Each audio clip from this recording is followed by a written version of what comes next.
સુરતમાં ગૃહ રાજ્યમંત્રી હર્ષ સંઘવી દ્વારા આયોજિત એક પત્રકાર પરિષદમાં દિવાળીના તહેવારો દરમિયાન મુસાફરોની સુવિધાને ધ્યાનમાં રાખીને રાજ્ય પરિવહન નિગમ દ્વારા વિશેષ પગલાં લેવાની જાહેરાત કરવામાં આવી છે। આ વર્ષે દિવાળીના તહેવારોથી સુરતથી અન્ય જિલ્લાઓમાં મુસાફરી કરનારા લોકોની સંખ્યાને ધ્યાનમાં રાખીને એસટી નિગમ દ્વારા 1600 જેટલી વધારાની બસો દોડાવવામાં આવશે।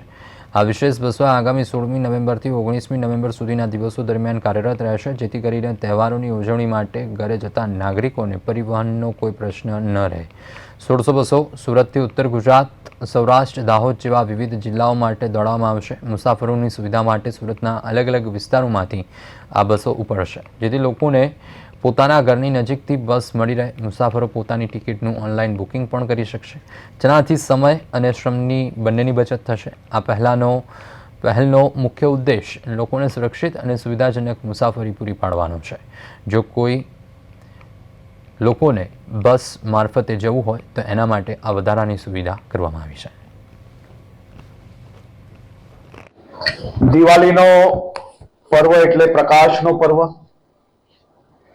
દિવાળીનો પર્વ એટલે ખુશાલીનો પર્વ,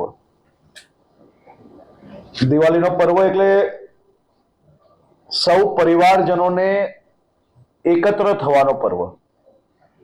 સુરતની ધરતી એ લાખો લોકોને રોજગારી આપે છે અને લાખો નાગરિકો એ પોતાના સપના સાકાર કરવા માટે પોતાના પરિવારજનો જોડે સુરત શહેરમાં વસે છે અને આ જ લાખો પરિવારો દ્વારા રાત દિવસ મહેનત કરીને આ શહેરને અને રાજ્યને દેશના સર્વોચ્ચ રાજ્ય સુધી પહોંચાડવાનો શ્રેય આ તમામ લોકોને જાય છે।